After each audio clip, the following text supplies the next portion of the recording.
Hello and welcome to the Late Night Show with me, Quinn Loosely. Today we will be talking with an amazing athlete known as the best baseball player ever. Please welcome Ty Cobb. Pleasure to be here. Nice. Well, thank you for coming today. Pleasure. I just wanted to start off with, where did you start playing baseball? Well, I started playing baseball when I was 14 in Royston, Georgia. At the moment, I really put my full attention on baseball. That's interesting. 14 years old? Yes, sir. Alright, what was your first professional team that you ever played for? Well, my first professional team, I played for the Augusta Tourists. They released me after 2 games, and I then received an immediate offer from a semi-pro team. Before going, I called my father, and he told me to go for it, but do not come home a failure. That must have been interesting. Yes, it was. Alright, when do you think you made a turning point in your career? Well, I think it was when I finally started playing baseball and when George Leedy helped me out. This man is very brilliant and a great influence. That sounds really good. It sounds like he was a really big person in your life and helped you get through a lot of stuff. So. Yes, he was. It says here in 1905 you were bought by the Tigers for $700. How did that first year go with the Tigers? My first year was okay with the Detroit Tigers, except how my father was accused to be murdered by my mother, and also with it didn't help how my teammates were hazing me all the time. How did them hazing you make you feel? It made me feel really bad and like I wasn't a part of the team. So since your first season with the Tigers wasn't all that great, was your second season any better? Actually, my second season was a lot better. The best part was me playing on the field. And even though my teammates still hazed me a little bit, I would find my jerseys ruined, tore, and my bats cut, and it was the most miserable and humiliating thing in my life. So how in the world did you ever make it through this tough time? Well, I became a loner. I only focused on myself and my will to succeed, and I did not want to let my father down. Alright, that is truly amazing how you went through all that adversity and all that pain to become the player who you became. So do you mind telling us some of your statistics and your career goals that you have made? Of course not, Quinn. I won 12 batting average titles and a triple crown. Also, I played about 3,035 games, and I went up to bat about 11,000 times.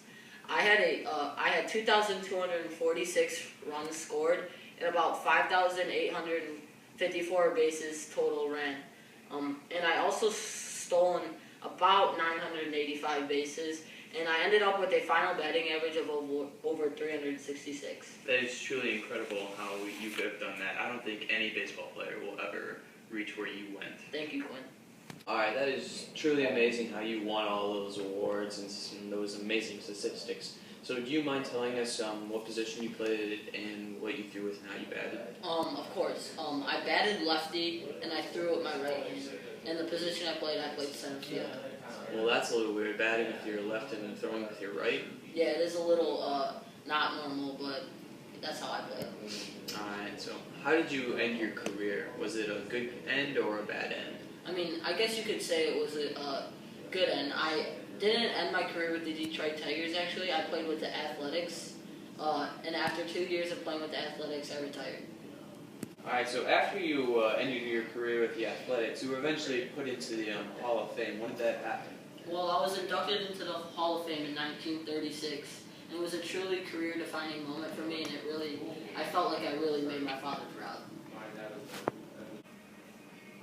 Now, you were the highest paid player in baseball. What did you do with all that money? Well, of course, Quinn, I used some of the money on myself. I mean, who wouldn't?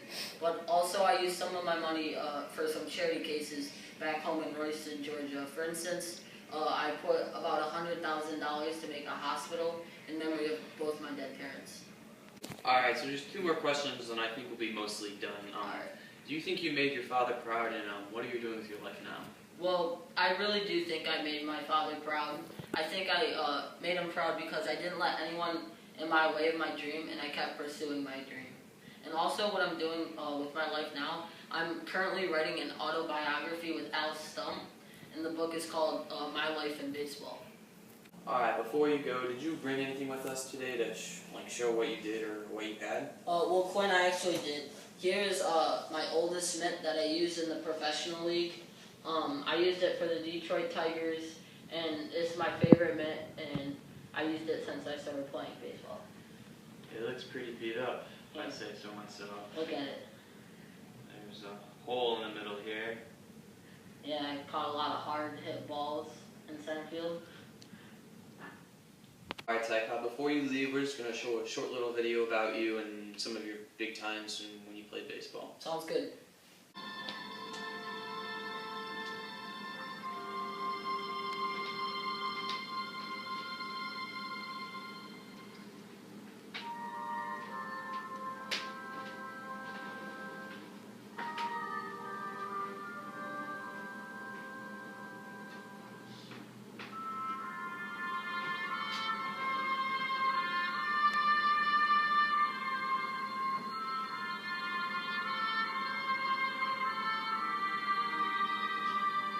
Alright, well, thank you for coming, Mr. Cobb. It was a pleasure talking to you. Thank you for having me here.